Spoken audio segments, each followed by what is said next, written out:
Shalom y una bienvenida para todos. Yahweh Elohim les bendiga. En este Shabbat de Yehezkel veremos el tema Yehezkel y el zarandeo del pueblo de Yasharel. Leamos el verso introductorio. Yehezkel 20, 34 y 38 nos dice: Y os sacaré de entre los pueblos y os reuniré de las tierras en que estáis esparcidos, con mano fuerte y brazo extendido y enojo derramado. Y apartaré de entre vosotros a los rebeldes y a los que se rebelaron contra mí. De la tierra de sus peregrinaciones los sacaré, mas a la tierra de Yasharel no entrarán, y sabréis que yo soy Yahweh. Cuando usted quiere separar el trigo de la paja, ¿qué tiene que hacer? Sacudir con violencia al trigo. A eso se llama zarandeo. Antes de que seamos reunidos de entre todas las naciones, primero viene el zarandeo. Romanos 13 del 11 al 12 nos dice: Y esto conociendo el tiempo, que es ya hora de levantarnos del sueño, porque ahora está más cerca de nosotros nuestra salvación que cuando creíamos. La noche está avanzada y se acerca el día. Desechemos pues las obras de las tinieblas y vistámonos de armas de la luz. Nadie se despierta a menos que conozca el tiempo.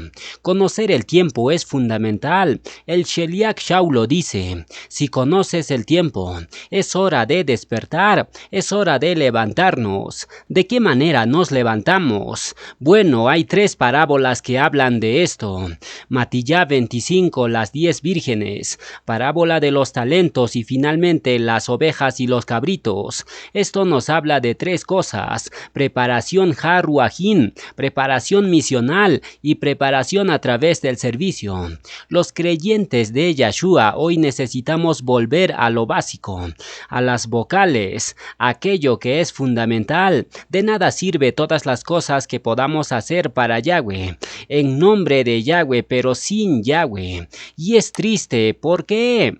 Porque es fácil hablar de Yahweh, pero qué difícil es hablar siempre con Yahweh.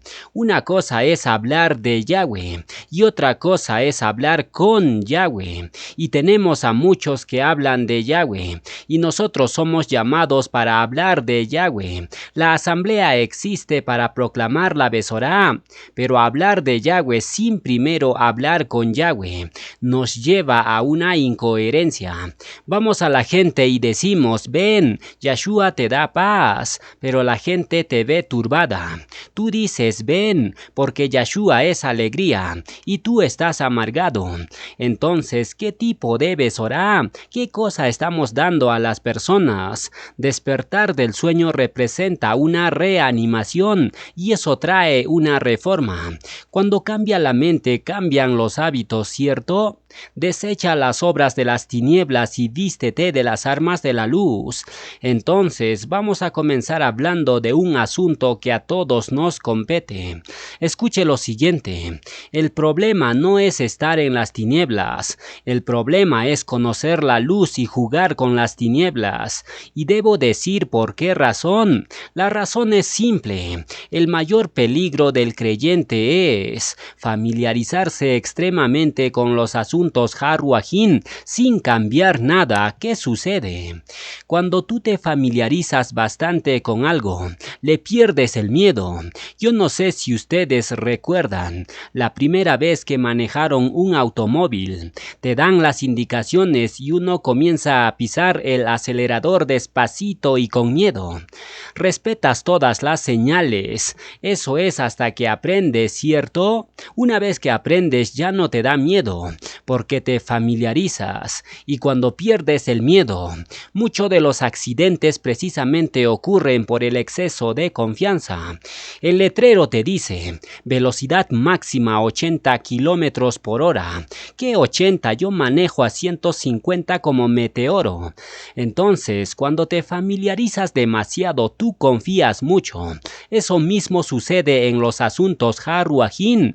Hay que hacer plegaria, sí, hay que hacer plegaria. plegaria. Dime la profecía, ¿conoces la profecía? El asunto es, conoces tanto de la luz, pero juegas con las tinieblas. Entonces el problema es que cuando tú te familiarizas mucho con un asunto, sin cambiar, hay una palabra que a mí me da mucho temor y es la palabra insensibilidad. ¿Y saben lo que entendí después de leer Revelaciones? Que el corazón más duro no está fuera de la asamblea. El corazón más duro está dentro de la asamblea. Tanto así que cuando Yahshua dice, «He aquí yo estoy a la puerta y llamo», ese texto escritural no se aplica a aquel que está afuera, sino ese texto se aplica a la asamblea. Revelaciones 3:20, ¿de qué habla? ¿Para quién era el mensaje con la frase, «He aquí yo estoy a la puerta y llamo»? Para la última asamblea. ¿Cómo se llama la última asamblea? La Odisea. ¿Quiénes forman la asamblea de la Odisea? Las personas de esta época.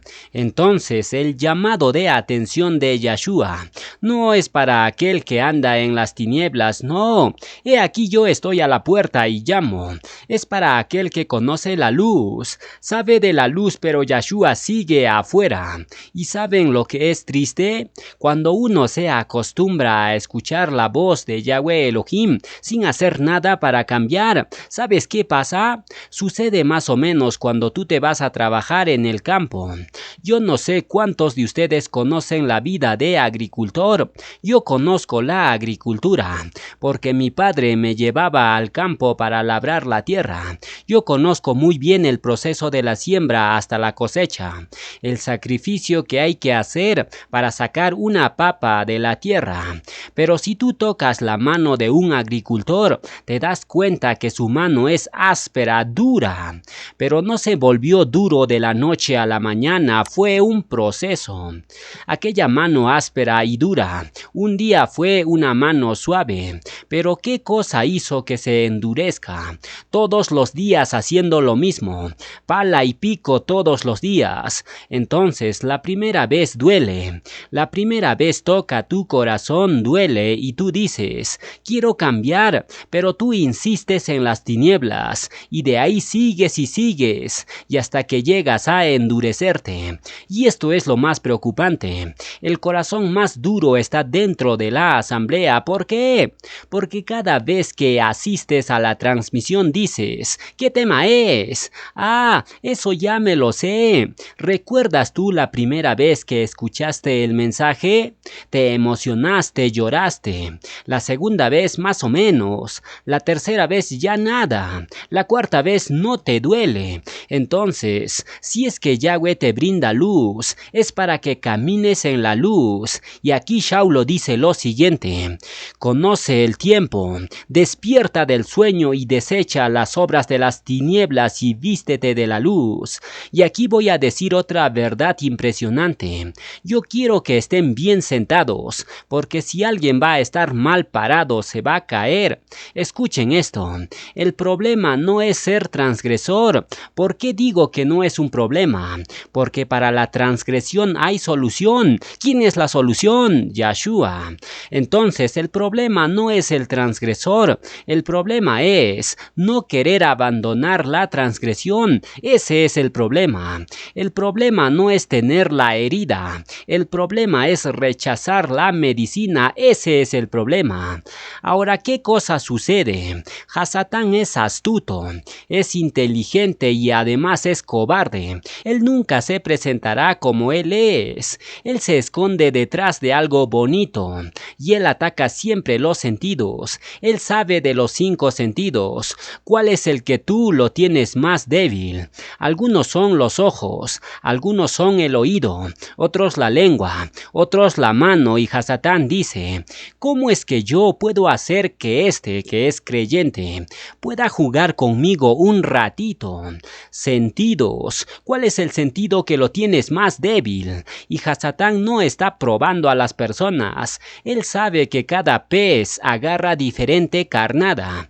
Entonces la tentación para mí es diferente a la tentación para ti. Cada uno tiene una inclinación diferente. La escritura llama a eso concupiscencia. y Hasatán viene para tentar. El problema no es la tentación, el problema es si cedemos o no cedemos a la tentación, y para ello el problema que tenemos es que no hemos aprendido a educar nuestros sentidos. Les voy a poner un ejemplo práctico.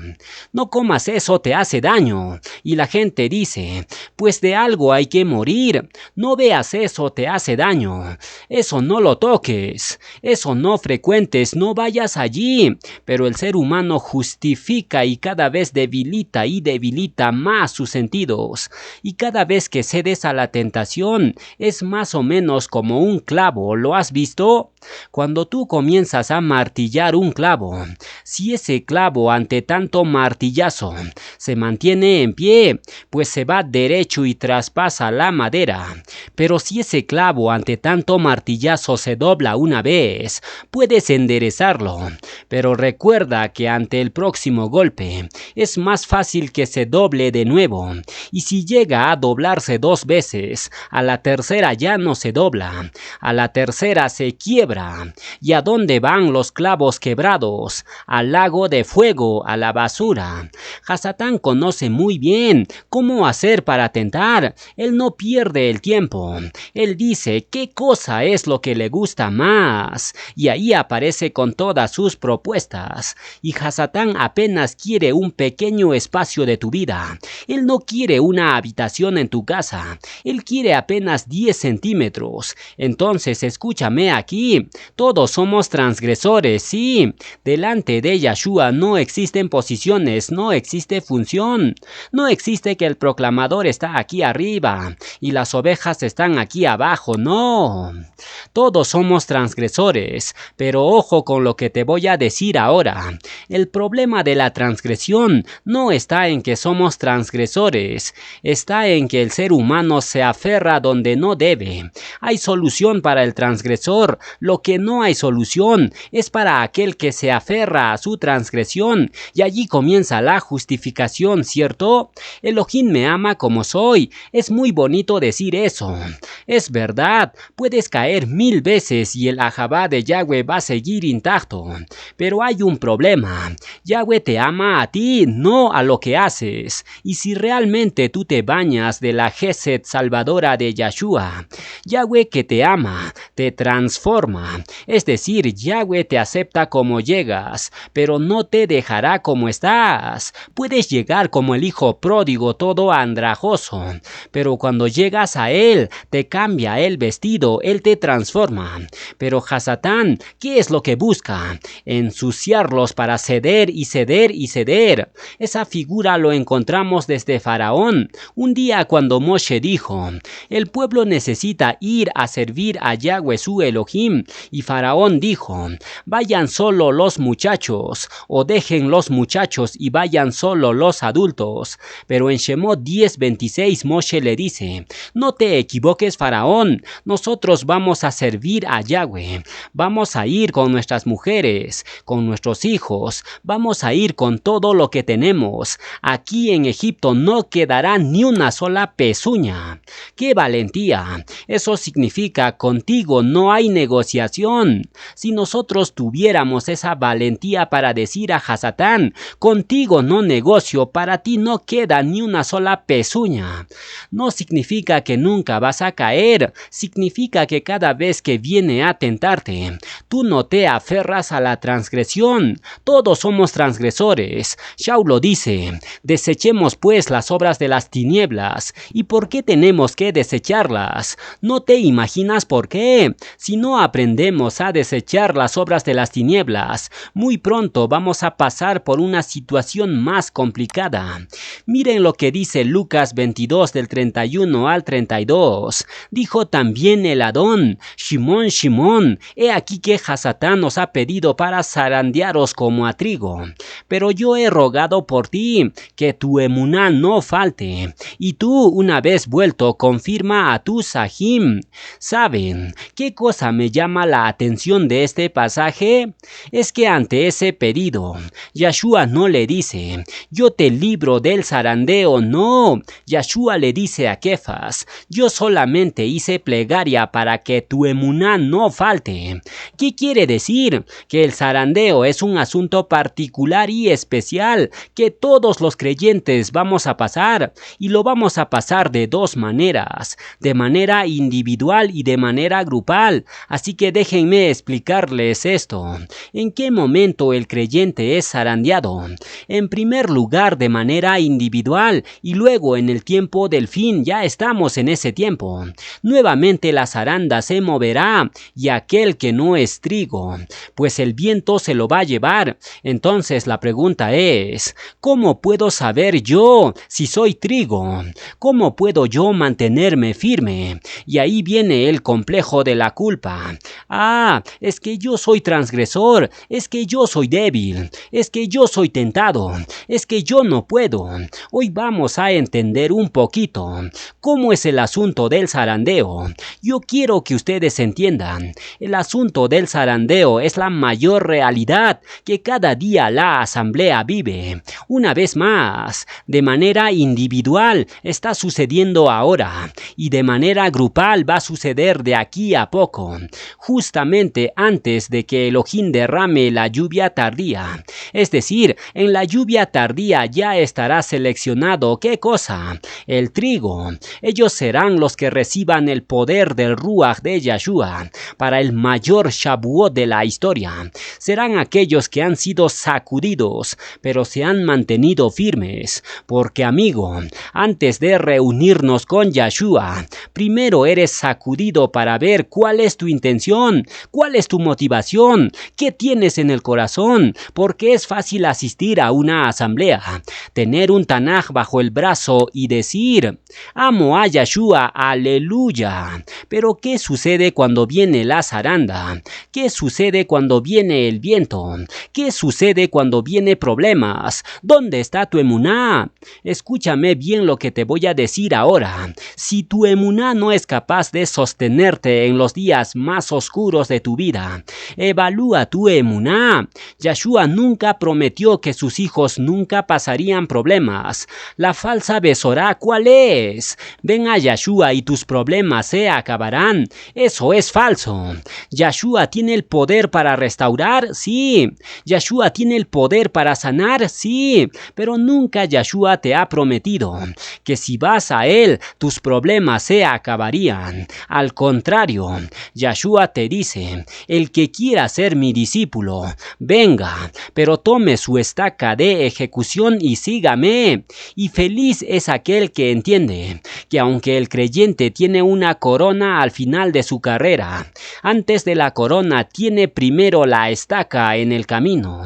Ahora, ¿qué es el zarandeo individual? Aquí vamos a responder algunas preguntas. Primero, ¿quién produce el zarandeo? Según el texto que hemos leído, Yahshua dice, Hasatán ha pedido, pero en esta ocasión vamos a entender que el zarandeo individual tiene dos dimensiones. La primera dimensión se llama el zarandeo producido por Elohim mismo. Amigo, ¿es posible que Elohim pueda zarandear? Sí. ¿Y a qué lo llamamos el zarandeo celestial? El zarandeo celestial es el proceso mediante el cual Yahweh quiere hacer brillar su carácter en tu vida. Y lo voy a explicar en dos ejemplos. Dice que una vez le preguntaron a un joyero, ¿cómo es que el oro es oro puro? Y el joyero respondió lo siguiente, cuando puedo ver mi rostro reflejado en el oro. Pero para que el oro pueda reflejar el rostro de la persona que lo tiene que pasar por un proceso, y ese proceso se llama fuego. Cuando nosotros enfrentamos el fuego, existen dos tipos de personas tipo oro y personas tipo leña. ¿Qué sucede cuando tú colocas leña en el fuego? ¿Cómo termina ese pedazo de leña por más fuerte que haya sido? Cenizas. Pero ¿qué sucede cuando colocas el oro en el fuego? A mayor cantidad de fuego, más brilla. La pregunta es, ¿quién eres? ¿Oro o leña? Porque puede ser que en algunos casos nuestra emuná se deshaga ante la primera prueba de la vida. Y yo quiero que sepas de que la escritura, si habla de que Yahweh prueba a sus hijos, es escritural. Yahweh permite que sus sus hijos pasen por el desierto, pero Él los acompaña. Eso es escritural. Yahweh permite que sus hijos entren al horno de fuego, pero Él los acompaña. Él nunca prometió que no pasarías por el desierto, que no pasarías por el horno.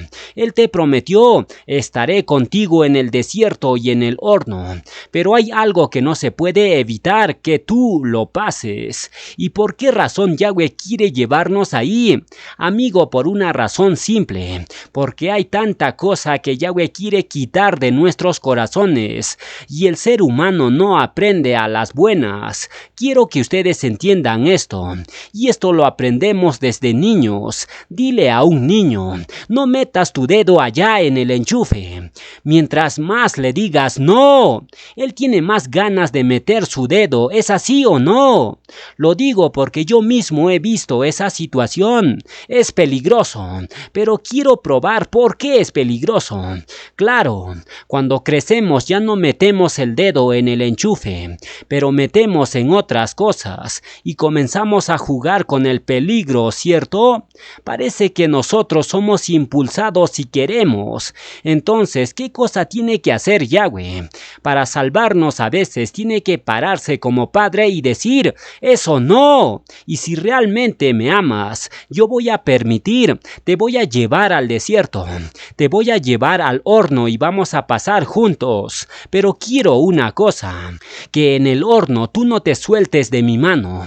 Yo prometo estar contigo, pero tú no te sueltes, no te sueltes. Entonces, cuando la gente dice: amigo, estoy pasando por crisis, problemas, enfermedad, dolor, conocí a Yahshua y un problema tras otro, te digo: bienvenido al horno, pero no te sueltes. Va a pasar, no es perpetuo, pero mientras pasas parece que es perpetuo. Pero aférrate, aférrate. ¿Y por qué razón? Porque para que Yahweh pueda quitar el mayor problema del ser humano y nos enseñe a depender, quiero que sepas que las lecciones más poderosas de la vida no lo aprendemos en la prosperidad. ¿Sabes cuándo lo aprendemos? En la dificultad.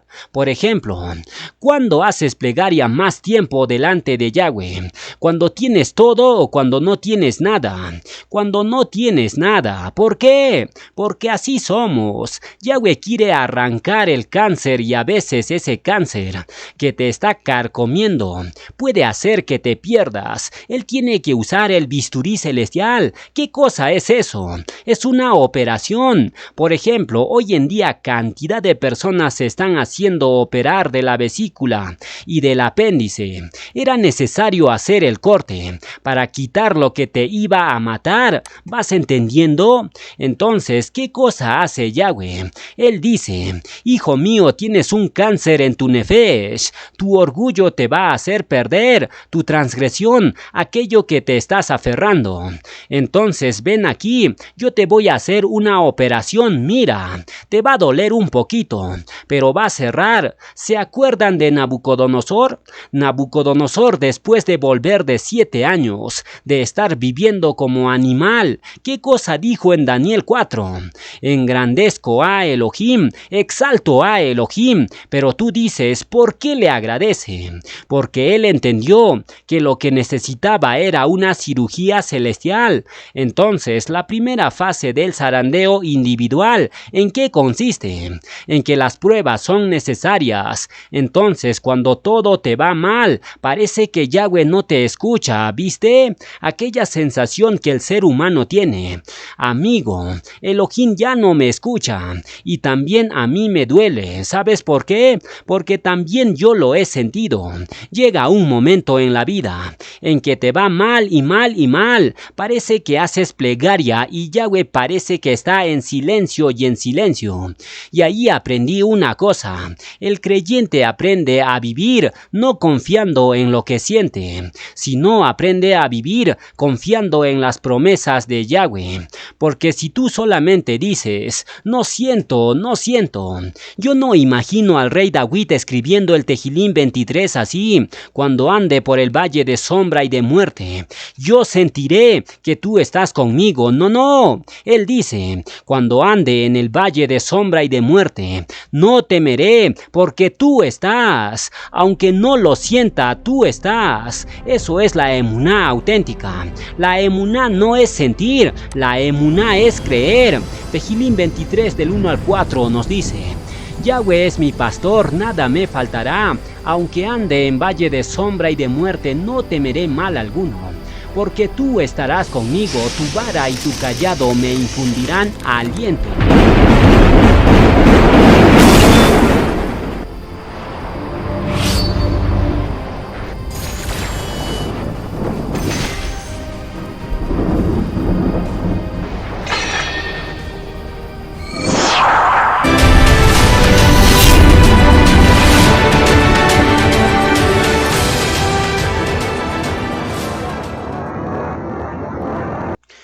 Vamos a continuar con el tema del zarandeo. Entonces, la emuná es creer, no es sentir. Cuando pases por el desierto, no esperes sentir, cree. Yahweh está. ¿Y qué cosa es el zarandeo individual? Mi emuná se fortalece en el dolor, mi emuná se fortalece en la prueba. No es que ante el primer problema, ya me caigo, ya me desanimo, ya le doy la espalda a Yahweh. No. El zarandeo individual hecho por Yahweh tiene que ver para probar cómo está tu emuná. Te voy a poner un ejemplo bien práctico para que me puedas entender mejor. ¿Recuerdas tú al joven rico? El joven rico un día se le acercó a Yahshua y le dice: Maestro bueno, ¿qué haré para heredar la vida perpetua? Y Yahshua lo zarandea. ¿Cómo lo zarandea Yahshua? Le dice así: ¿por qué me llamas bueno? Bueno solo es Yahweh. Entonces el rico le dice: Maestro, ¿qué voy a hacer? ¿Los mandatos guardas? ¿Y qué cosa respondió el joven? Sí, muy bien. Una cosa te falta. No le dice que sea pobre. Lo que le dice es: coloca a Yahweh en primer lugar por encima de todo. ¿Por qué? Porque este joven se aferraba a sus riquezas, que él podía hacer todas las cosas correctas mientras no le quiten su dinero. Ahora, ¿sabes? Esto es muy fuerte lo que te voy a decir. Muchas personas se perderán por sus defectos, pero miles de personas se perderán por sus virtudes. ¿Cómo es esto? Te voy a explicar así. El joven rico era buen ciudadano, ¿sí o no? Sí. Guardaba los mandatos, ¿sí o no? Sí. Era un hombre virtuoso, ¿sí o no? Sí. Muy bien. ¿Cómo acabó? Porque hay personas que piensan que es suficiente guardar los mandatos, aun cuando en mi vida otra cosa ocupe el lugar de Yahweh Elohim. El joven rico había puesto por encima de Yahweh su riqueza, y ahí viene la zaranda de Yahshua. Pero la zaranda de Yahshua es como oportunidad, es como: arrepiéntete, cambia. No te pierdas por un pedazo de terreno, por un trabajo, no te pierdas por algo que se va a perder. Tanto que acumulaste y luego mueres, ¿para quién va a quedar tus riquezas? Pero mira, sígueme, dice Yahshua, colócame en primer lugar. ¿Qué cosas estás haciendo?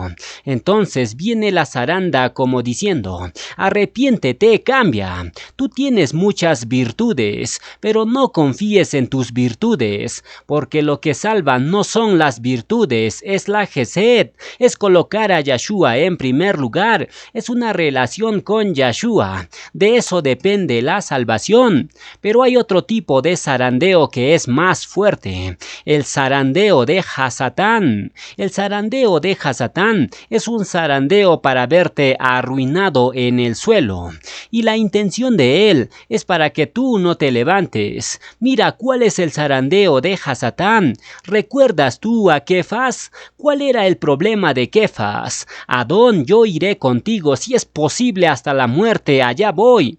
Y Yahshua tenía que hacer una cirugía en el corazón de Kefas. ¿Qué cosa Yeshua hizo? Permitió que ahora Hasatán mismo los zarandeara. Por eso es que le dice: mira, Kefas, Hasatán me ha pedido, pero yo hice plegaria por ti, para que tu emuná no falte. ¿Cómo fue la zaranda? El orgullo. Yo, Adón, yo. Tú estás equivocado, todos se escandalizarán menos yo. Yo voy a estar contigo hasta la muerte, hasta que llega un momento en que Yeshua sale del Getsemaní, y allí viene la turba para prender a Yeshua. Y lo primero que hace Kefas, ¿qué cosa es? Saca la espada, defender a Yeshua y quitar la cabeza a alguien. Pero Kefas saca la espada y todo lo que consigue es cortar una oreja. Y cuando corta la oreja, yo me imagino, porque ustedes saben que cuando un orgulloso hace algo, quiere que todo el mundo lo aplauda. Yo imagino que Kefas estaba diciendo: ¿viste lo que hice por ti? Una oreja, algo es algo. ¿Me vas a aplaudir, sí o no? ¿Cómo es el asunto ahora? Y Yeshua, en lugar de aplaudirle, le mira y le reprende diciendo: Kefas, guarda tu espada. Lo que tú has hecho no está bien. Eso no se hace. ¿Sabes cómo se llama eso? Herir el orgullo. Es decir, lo que yo hago no vale nada. Ah, dile eso a un orgulloso. ¿Cómo duele? ¿Cómo duele? ¿Sabes qué pasó con Kefas a partir de ese momento? Que allí Kefas vivió la mayor decepción. Mira la zaranda por donde comienza: decepción. ¿De quién se decepcionó? De Yeshua. ¿Cuánta gente sale de la asamblea por decepción? Kefas decía: yo estoy defendiéndolo y él no me apoya, me reprende. Y allí comienza a guardar rencor, y a partir de ahí tú ya no miras a Kefas cerca de Yeshua. ¿Qué cosa dice? Kefas le seguía a Yeshua como de lejos. Se decepcionó. ¿Cuántas heridas tienes en tu corazón? Es que el proclamador no me contestó. Es que me miraron mal. Es que el fulanito de tal no me contestó. Ay, si supieran lo que me hicieron. Decepción, amigo. Y vas guardando cositas en tu corazón hasta que llega un momento en que tú tienes que testificar de Yeshua. Y en ese momento dices: ya no soy más, no lo conozco. Y ahí Hasatán aprovechó para decirte: ya lo negaste, tú no mereces nada, ya estás hundido. Pero yo quiero decirles un asunto interesante del zarandeo. ¿Ustedes saben que existe dos zarandeos? ¿Cuál es el segundo zarandeo? El primer zarandeo consiste en que aquel que está caminando no caiga. Entonces aquel que pasa por dificultades sigue caminando, llora, grita, pero sigue caminando y no cae, ¿cierto? Entonces pasa el primer zarandeo, pero el segundo zarandeo es más complicado. El segundo zarandeo está para aquel que cayó. ¿Cómo es el zarandeo para el caído? No te levantes. Yo quiero decirte una cosa: no te preocupes si caíste en tu caminar. Tú dices: yo ya fallé, yo soy resentido, yo salí de la asamblea, yo abandoné mi emuná. Tranquilo, hay oportunidad para ti. Es verdad que caíste. Todos somos seres humanos, caemos. Es más, quiero decirte que el reino de Elohim estará lleno de personas que cayeron, pero se levantaron. Tú debes eliminar de tu cabeza la voz de Hasatán que te dice: vas a volver a caer, no vuelvas, no insistas. ¿Para qué? Tú no sirves para ser creyente. No vuelvas a la asamblea porque todos te van a mirar mal. No vuelvas a la asamblea porque tú eres un miserable. Tú no mereces el perdón de Elohim. Ese es el zarandeo de Hasatán, porque Hasatán, al que está caído, él no se contenta con verlo caído. Él se contenta cuando el que está caído dice: me rindo, tiro la toalla, se acabó. El resto es historia. Así ganó su batalla Hasatán, porque el triunfo de Hasatán no está en hacer caer, porque aquel que está caído puede levantarse por la Gesed de Yeshua, como como sucedió con Kefas. Entonces, el problema no son las caídas, el problema es que tú caes y no te levantas. Ahora escuche el siguiente dato interesante. Hasatán usa 3 cosas para destruir al hombre. Número 1, duda. Número 2, desánimo. Y número 3, desiste. Ya me caí, yo no puedo luchar con esta transgresión, yo siempre caigo. Levántate, aférrate a Yahshua, abandona tu transgresión. Ahora bien, ¿qué sucede? Aquellos que no están preparados para esto, va a venir un segundo zarandeo, y ese zarandeo es conjunto, para toda la asamblea. ¿Saben cuándo ocurrirá esto? No es que ocurrirá, ya está ocurriendo. Pero ¿quiénes caerán en ese zarandeo? Aquellos que tuvieron una experiencia superficial con Yahweh Elohim. Por eso es que yo insisto en esto. 40 años asistiendo a una asamblea no significa nada, a menos que tú pases tiempo con Elohim. Y aquí hay una frase que quiero que lo memorices. Tu emuná no se cuenta los años que estuviste en la asamblea, sino el tiempo que pasaste con Yahweh. Eso es la emuná auténtica. Entonces, aquellos que no tienen una experiencia real y profunda, caerán en conjunto. ¿Cuáles son las cosas por las cuales caerán? Antes del regreso de Yahshua, vendrá la zaranda más fuerte sobre toda la asamblea. Ahora estamos viviendo un poco de eso. Ustedes saben que hay personas que están esperando un pretexto para abandonar la asamblea. Y quiero decirles una cosa.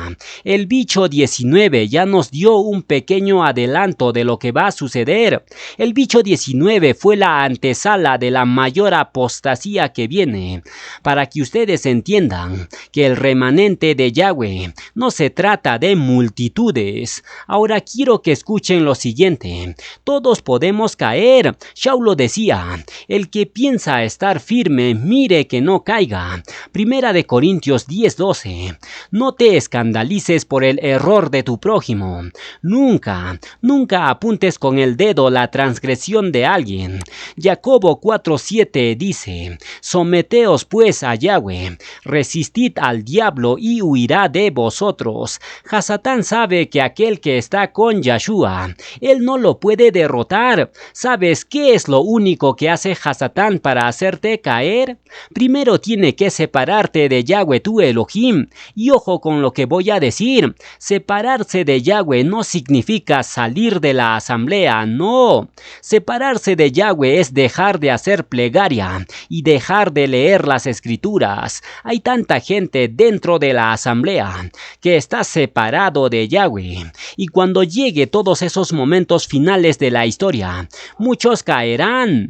Ahora veremos la diferencia entre prueba y tentación. Yahweh tiene todo el derecho de probarnos cuantas veces quiera y como Él quiera. No tiene que pedirnos permiso en ningún momento para probarnos. Es más, si eres un auténtico creyente, tienes que estar esperando la prueba sí o sí. La peor tragedia que le puede ocurrir a un creyente de Yahshua es que nunca sea probado en nada. Pero no te asustes, aunque Hasatán nos quiera zarandear como a trigo.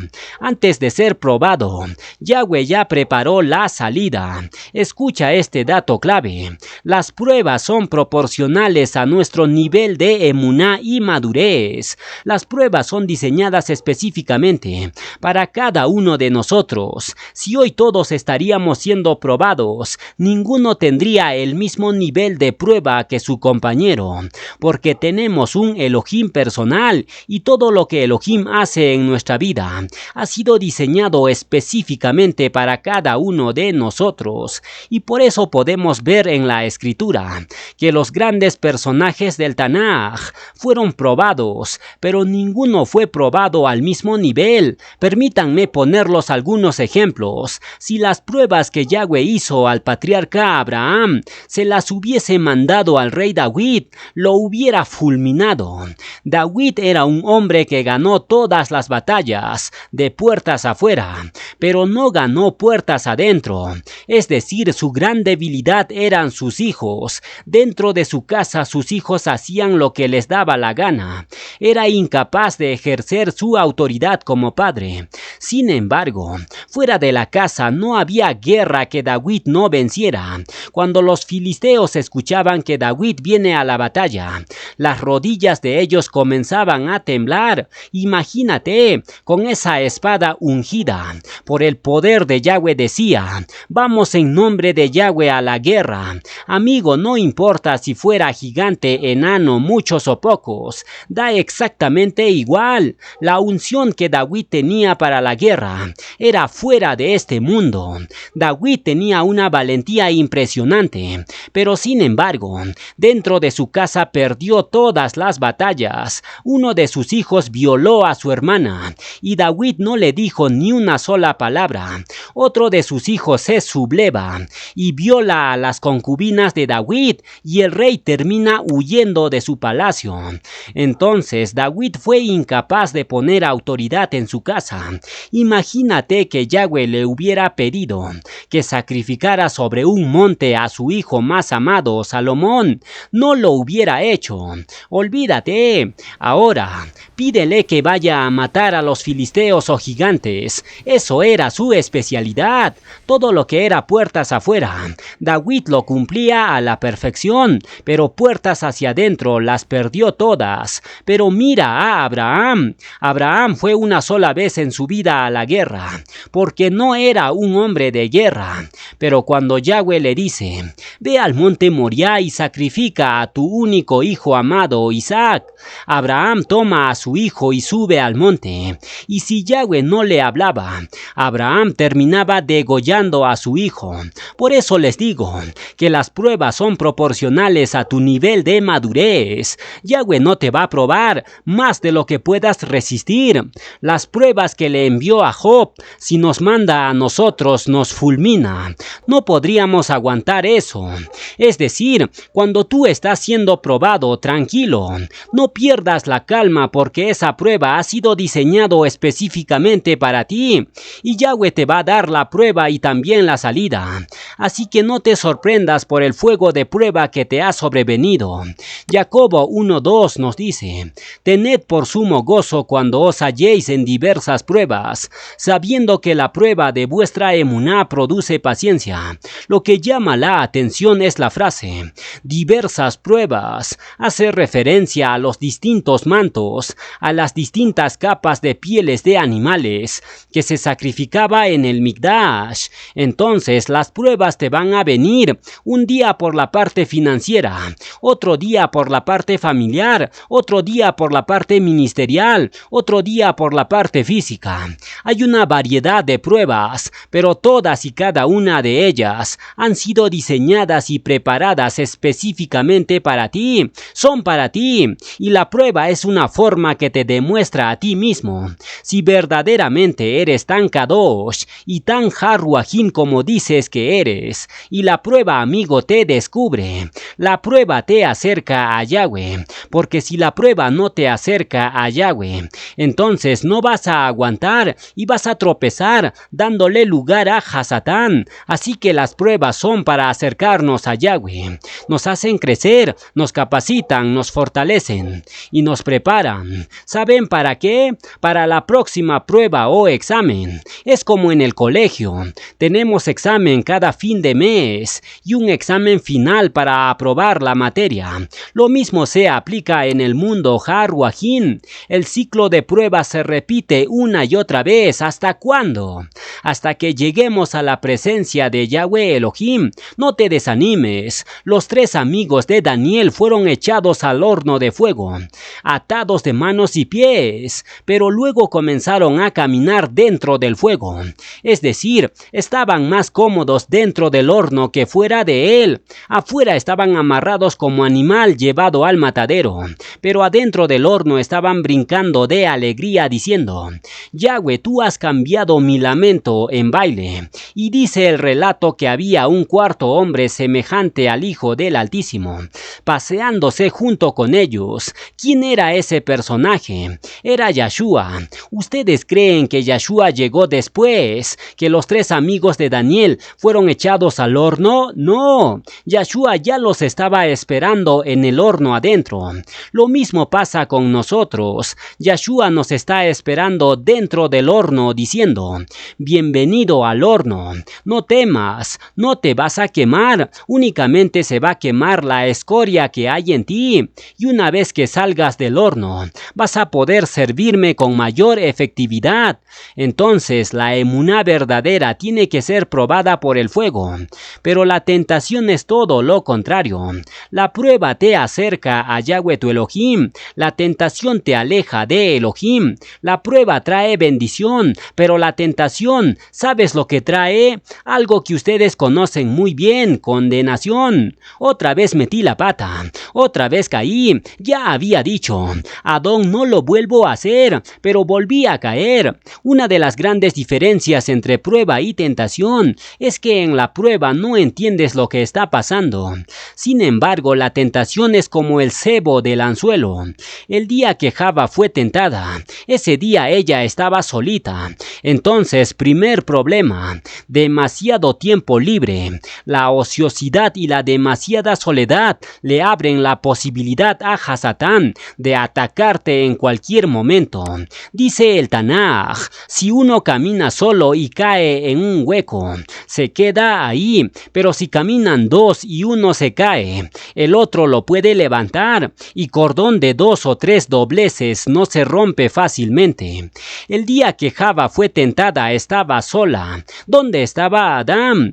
Labrando el huerto probablemente. Estaban separados y Hasatán aprovecha la situación y dice: ahora Java es mía. Y se acercó y la sedujo, y Java comió el fruto prohibido. Entonces hay tentaciones que aparecerán por accidente, pero hay tentaciones donde la persona se pone a jugar con fuego. Por ejemplo, ¿la tentación de Java fue un accidente o Java estaba jugando con fuego?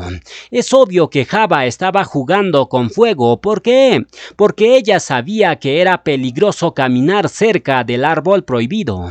Yahweh había dicho: si comen el fruto prohibido, se mueren. Entonces, ¿qué hacía Java caminando cerca del árbol prohibido? El ejemplo del niño otra vez. Tú le dices: no metas tu dedo en el enchufe, pero el niño, mientras más le digas no, más quiere meter su dedito y probar, y termina electrocutándose. Entonces, la tentación de Java no fue un accidente. Ella estaba jugando con fuego. ¿Y qué sucede cuando juegas con fuego? Es seguro que te vas a quemar. Nosotros estamos caminando en una pista empapada con petróleo. Si tú prendes un fosforito, esa fue tu última acción. Nadie que juega con fuego puede salir ileso. Sansón jugó con Dalila y terminó ciego. El rey David jugó a mirar por la terraza y cayó en adulterio. Dejen de jugar con fuego. Finalmente, para terminar, vamos a elaborar un cuadro comparativo de los 5 hombres que fueron probados muy fuertemente. Número 1, Job.